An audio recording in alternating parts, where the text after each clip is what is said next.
Hey, I remembered my password now. I'm just kidding. I've been offline. I've been dealing with some health complications, so I'm trying to get all that settled. But in the meantime, I've been working on this video and I finally got around to finishing it. Well, first off, I'm going to tell you everything this video isn't. This is not a tutorial on how to mix a song. This video will go over the decisions that I made.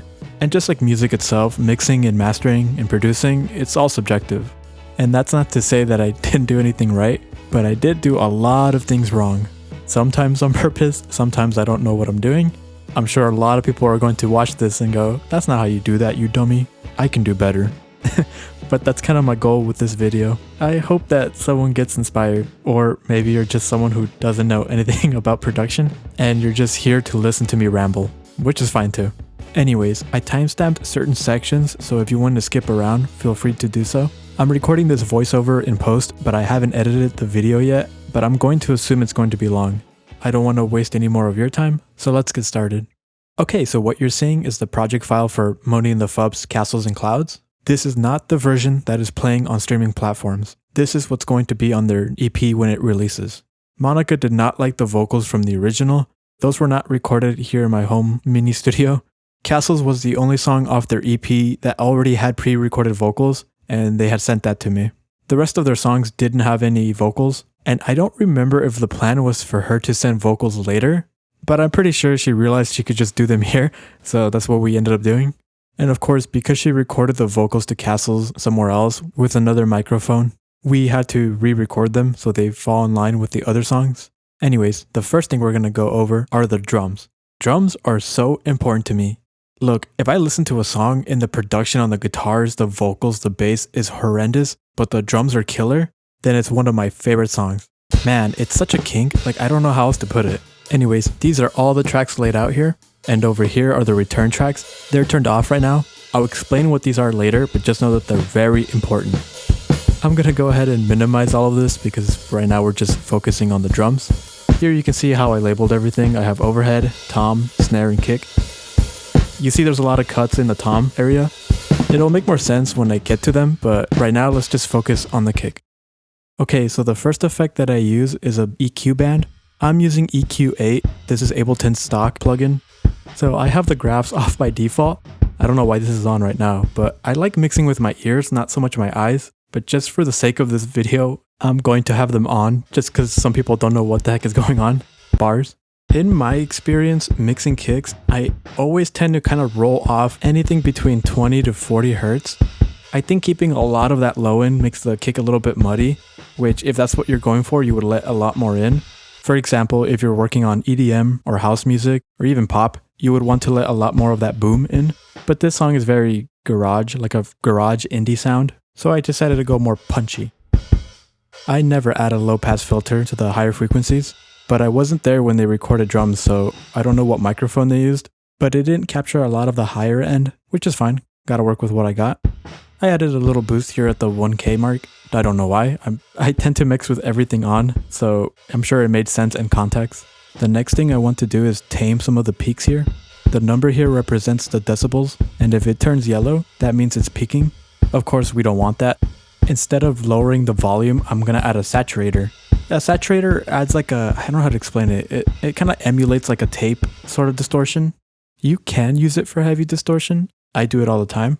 Anyways, you want to have soft clip on. Soft clip just makes it so the waveform is a little bit more rounded. When it's off, it has a more aggressive cutoff. I'm using soft clip so I can keep some of the dynamics. Without getting too specific, a saturator adds more harmonics. It can make instruments sound a little more warm, but by doing so, you increase the loudness, well, the perceived loudness. It's like distortion at the end of the day. You're compressing or squishing or squashing the signal down. And this is great for maintaining peaks. I'm hitting 5.4 without the saturator. And with it on, I'm saving more than -4 decibels.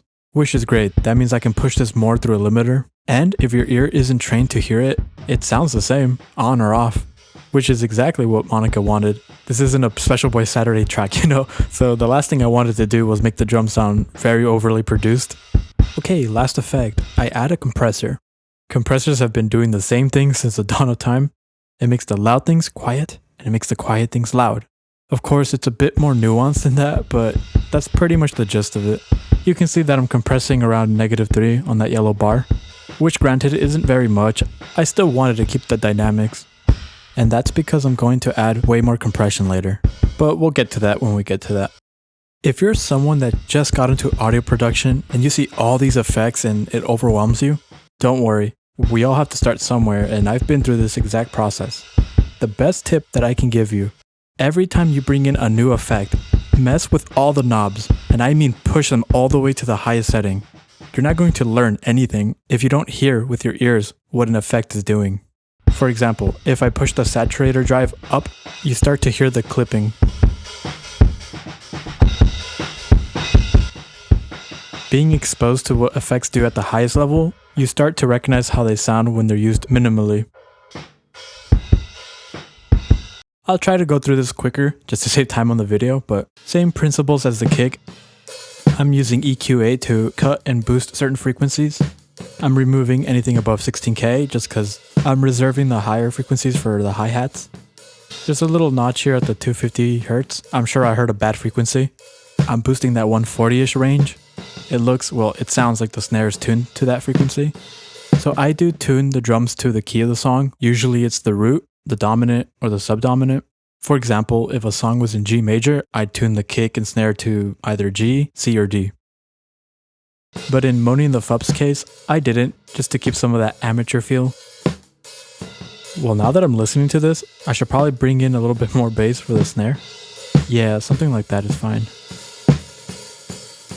The saturator, once again, same principle. I'm just taming the peaks so I can give myself more headroom. It starts to clip at 1.2 decibels.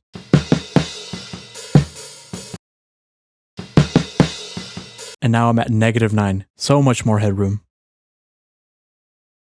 I'll go to a different spot to show you that it's not a fluke.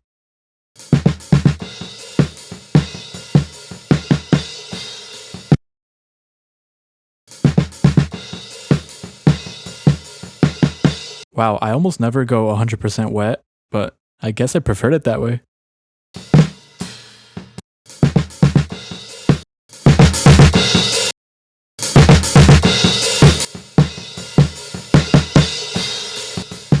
This soft snare compressor is just a preset of the already existing compressor in Ableton.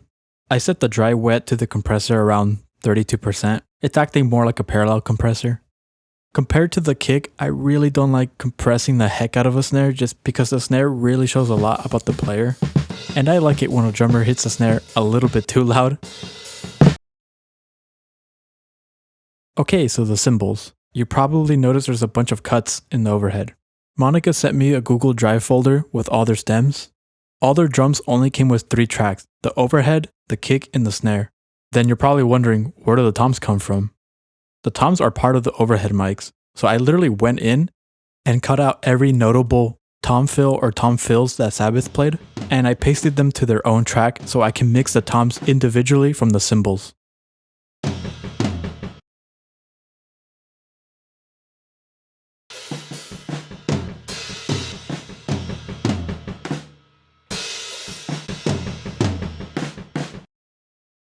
Alright, so overheads. I had to get creative with how I tackled them. I knew I didn't want the drums to be mono. I wanted them to sound wide and in your face, so one way to make your drums sound wider is just panning certain tracks. Typically hi-hats are panned to the left, crashes and ride cymbals are usually panned somewhere else, but in this case there's only one track that captured all the cymbals. Other than panning, I want to show you a really cool trick to make any sound bigger. This right here is a delay effect. It's not normally called a widener, I just named it that because I saved this preset. But this is where the magic happens. And I'm going to create a new project and show you how it works on my voice. Trust me, it's easier to explain this way. I'm a bottom, so please trust me. Okay, now that we're in a new project, I'm going to show you what this cool little delay trick does. So the first thing you want to do is obviously pull out a delay effect. I'm just using Ableton's stock delay. You're going to hear it go off, so echo, echo, echo, echo, echo, echo, echo, echo, echo. Let's just turn that off for now. But the first thing you want to do, and I'm pretty sure this works on most third-party delay plugins, so the first thing you want to do is reduce the feedback. Then you want to put the wet all the way up. Then you want to switch the sync to time. and reduce it all the way to 1 millisecond. I'm changing this to fade so you don't hear the annoying pitch. But what is this doing? So if I turn it on, you hear that it's not doing anything. It's not delaying my voice. That's because it's only delaying my voice by 1 millisecond, and I can kind of notice it, but it could also be placebo, so I'm not sure. Alright, so like I said, this isn't doing much because it's only delaying my voice by 1 millisecond on both channels, so it just sounds mono. So the first thing we want to do is unlink them, and you could already hear the effect going off. But listen to what happens when I start to increase the time on my right channel. Hello, I'm Jesus. I was born in so-and-so. I have a lot of dogs. I don't have any dogs, but see, at 95, you can hear my voice be separated. So the cool thing is, you can do this on pretty much any sound. I like to do this on percussion, so something like a shaker or even a hi-hat if I have to resort to that. I find that 16 milliseconds to 30 is about where the human ear gets tricked into thinking it's the same sound. You're essentially just tricking the listener into thinking that it's like wider than it actually is. All you're doing is delaying one channel from the other. And this doesn't have to be just with the right ear. It can be with the left one. So if I delay this by a lot, you can hear it's really hard to talk when you delay your voice, by the way. But yeah, that's how that trick works. Echo. Okay, now that you know what that does, the next effect I add is a bass mono. Because I'm separating the signal from left to right, that means I'm also delaying the bass frequencies. This is just turning anything at 291 Hz and below into a mono signal. I'm just trying to minimize any phasing issues that can occur when you turn bass stereo. It's not a complicated effect. You usually want to use this sort of thing when you have like a very heavy bass synth. Either way, the next effect is an EQ8. I'm going to be EQing out a lot of the bass end again anyways, which sounds like overkill, because it is, but shut up. Just kidding. You can see that the low cut is very steep. These are the overheads, so I'm just trying to keep the higher frequencies. If I enable the kick and snare, you can see that they're doing all the bass work. I'll just pull up a spectrum, not like a TISM spectrum. Only the snare and kick are playing, and you can see how much of the bass end is being taken up. And if I solo the overheads, you can see they add way more above the 10K area. Realistically, you could probably cut anything below 1000, but I like hearing the snare kind of bleed through.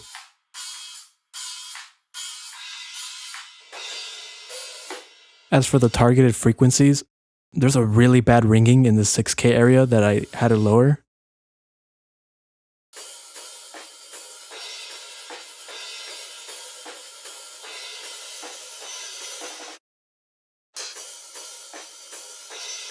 Stuff like this always happens, and it's just a matter of the room that you're in.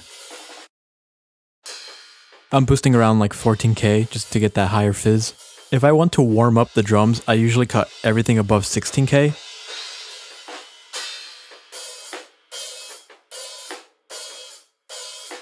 But in this case, I just cut everything above 20K, so it's not really having an effect. I think most of Special Boy Saturday songs, the drums don't have any frequencies past like 12 or 16K. Of course, a good old saturator, you already know what this does and why I'm using it, so I'm gonna skip through this and just go straight to the sidechain. Hey, recording this in post, I don't know why I didn't go into detail of how a sidechain works, but in the bass section I do, so keep that in mind. I do not compress overheads. If you've ever worked with MIDI or programming drums, you know that adding velocity to your hi-hats makes it sound infinitely better. And I carry that sentiment to live drums as well. Anyways, you're sidechaining to the snare? Yes ma'am / sir.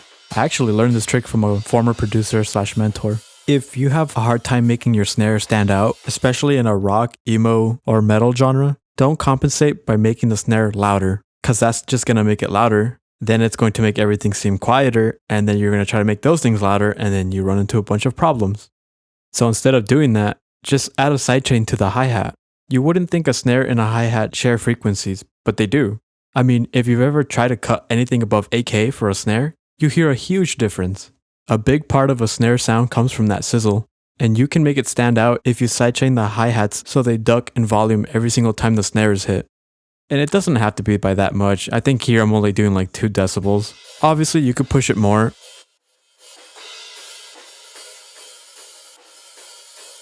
It's all up to taste, so whatever works for you, works for you.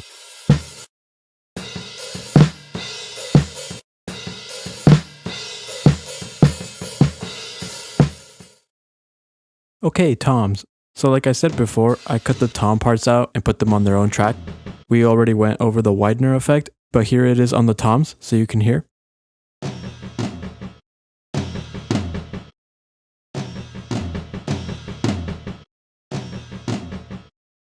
Here I have an EQ3. The -4 here is just saying that anything above the 2.5K area is lowered in volume. I want to keep the body of the toms. I don't want the higher frequencies to be gone, but I also don't want them super present. Just making sure that any bass under 120 is mono. Okay, so this EQ8 looks kind of crazy, but it's actually very simple. I have it set to left and right mode. So if I keep this at L, it means that these bands only affect the left ear. So it sounds like I'm panning, but I'm not. So if I add more bass to the left ear, you can hear it come back.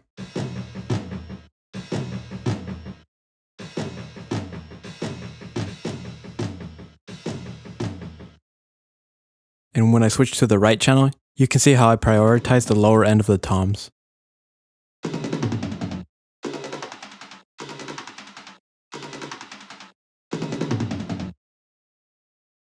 Okay, girl, we already went through saturators so many times. It's not you, it's me, okay? I'm the problem. Something that I'm proud of is I automated the panning for the toms. Typically, when a drum has multiple toms, each tom is panned to a different direction. But because these toms were only coming from one track, which was the overhead mic, I just panned to whatever tom he was hitting accordingly. Here's how it sounds centered.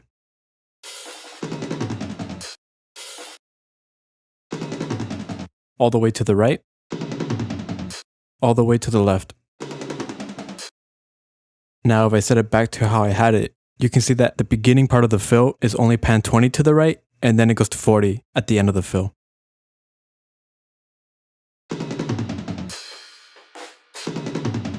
I keep the same concept for the other parts as well. The last thing I add is a compressor. I tend to compress toms pretty hard sometimes, so it's just my preference.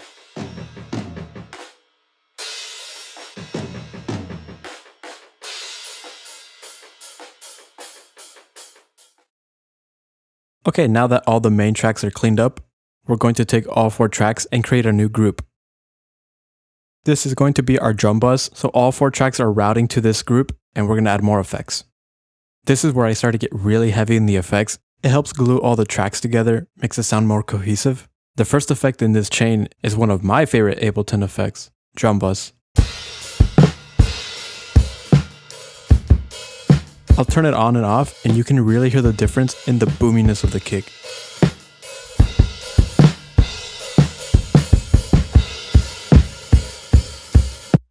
And that's coming from the, what do you know, the knob that's labeled boom. I'll send it to 100% wet.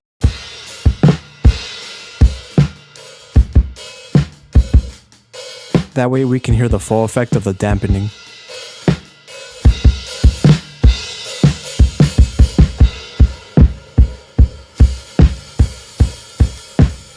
So I don't quite know the difference between the drive and crunch.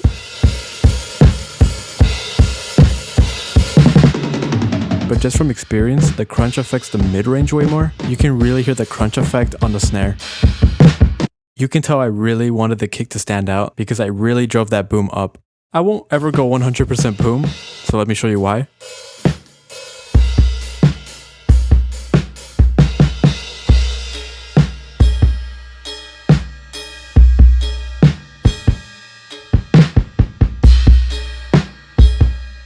To be fair, it sounds really cool, but I don't think Monica wants me to mix an EDM track for them. I had some guidelines, you know. So yeah, that's why I like the drum bus. Oh, I didn't really describe it, but the drum bus in Ableton, it's essentially just a drum processor. I mean, everything that it does is labeled right there, so I mean, you can read it yourself. Drive obviously means like distortion. Same with crunch. Boom, it makes kicks go boom. Damp just means dampening, so it makes like the drum sound warmer the lower you set it to.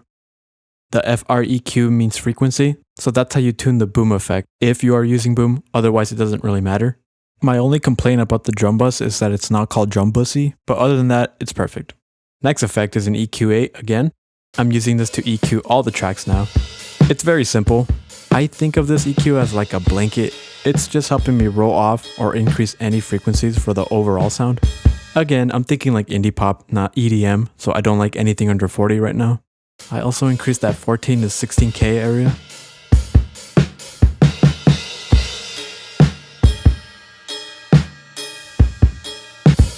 I normally wouldn't, but in this song there's not really another instrument that covers that area, so I let the cymbals fill out that space.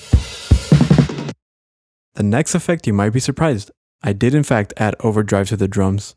Look, something you have to know about Special Boy Saturday songs, all the drums have distortion, even if it's just a little slight. I get it, people want to have really clean drum sounds, but you have no idea how it kind of irks me. I'm not gonna crash out. I'm not crashing out. No, you're crashing out. You're stupid. Breathe, okay. What I'm trying to say is people need to start distorting their drums. I get it, it might be counterintuitive. You did all this work cleaning up the track only to destroy it later. Yes, that's the point. Distortion is an effect, and that means you don't have to have the full effect.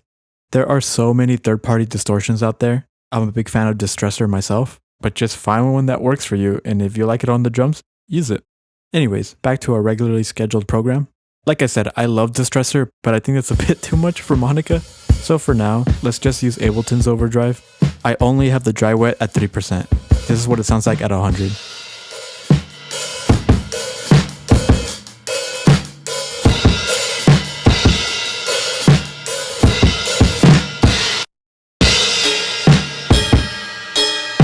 Wow, I actually think that sounds really good. I probably could have gotten away with it if I set the 18% on the dry wet. I don't know, I might change that later, but for now, let's just keep it at 3%, just so I can get some of those overdrive harmonics.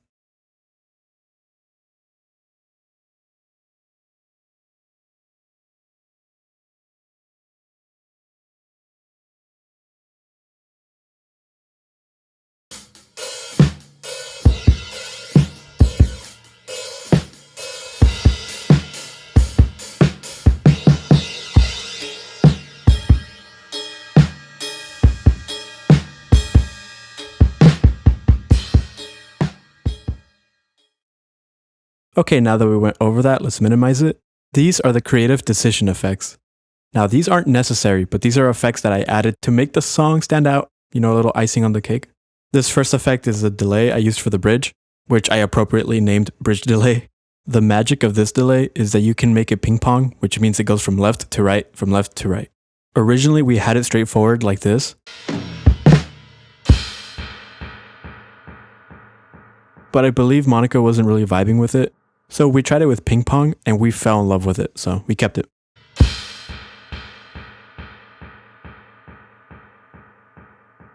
So that was for the bridge, but these effects right here are just for the outro. The acoustic at the end of the song was actually my idea, but the issue was in the original stems, the song does have an ending. So instead of fading out the instruments, because that's kind of basic, I needed them to sound like they were going further and further away. As the song title suggests, I wanted to make it seem like you just fell from the clouds and you just landed. The first effect is an auto filter. I set the mode to low pass and I automated the frequency. If you know anything about sound physics, you know that bass travels way further than mid or high.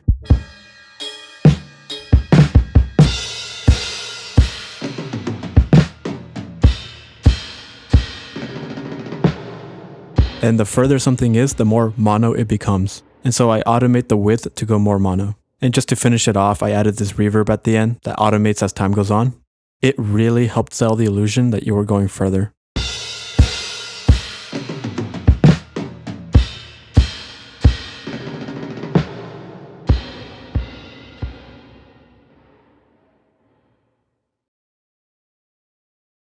The last thing we're going to go over are return tracks. I said it in the beginning, but I cannot stress how important these are.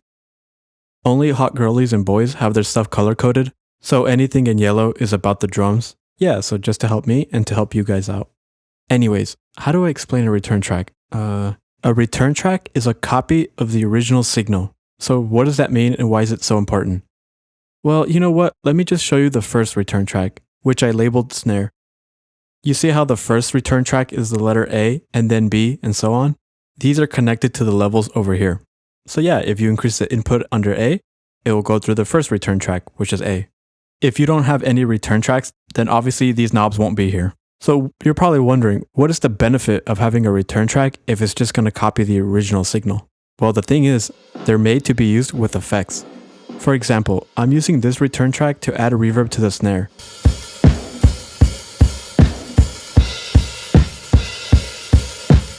And because I'm only letting the snare go to return track A, that means I can manipulate or add more reverb without having the other parts of the drums bleed through. And this is great because I was going for that like 80s gated snare hit. You can also solo the return tracks, so if I solo this, you can hear what it's doing with the snare.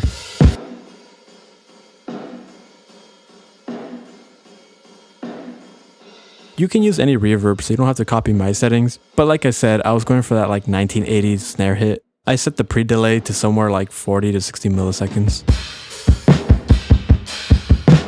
If I mess with the levels, you can really hear what the return track sounds like.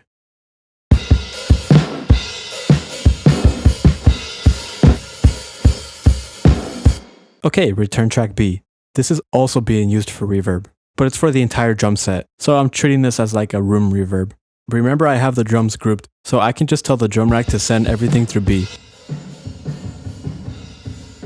I could have sent every drum track through B, but I lazy. I'm getting old, and I'm trying to cry tonight, you know, so just hot girl shit. Let's move on to return track C. Now this return track is very important. This is where all the punchiness comes from. But you know what? Let me just show you what it sounds like. Here's the original signal. And now with the effects on.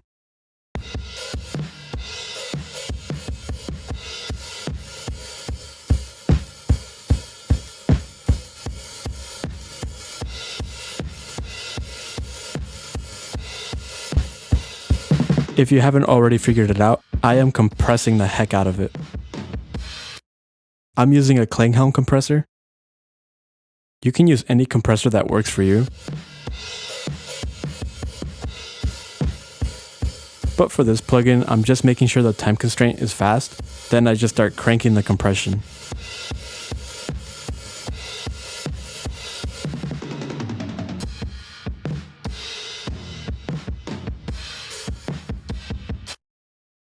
These two compressors are actually sidechains. I might have just forgot to rename them, but one is for the kick and the other is for the snare.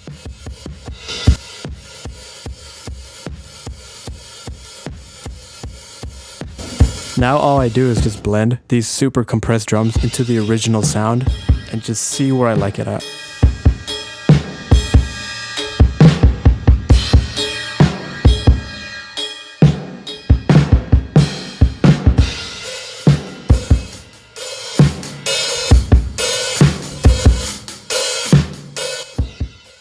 Okay, that about does it. Let's see what it sounds like without the return tracks.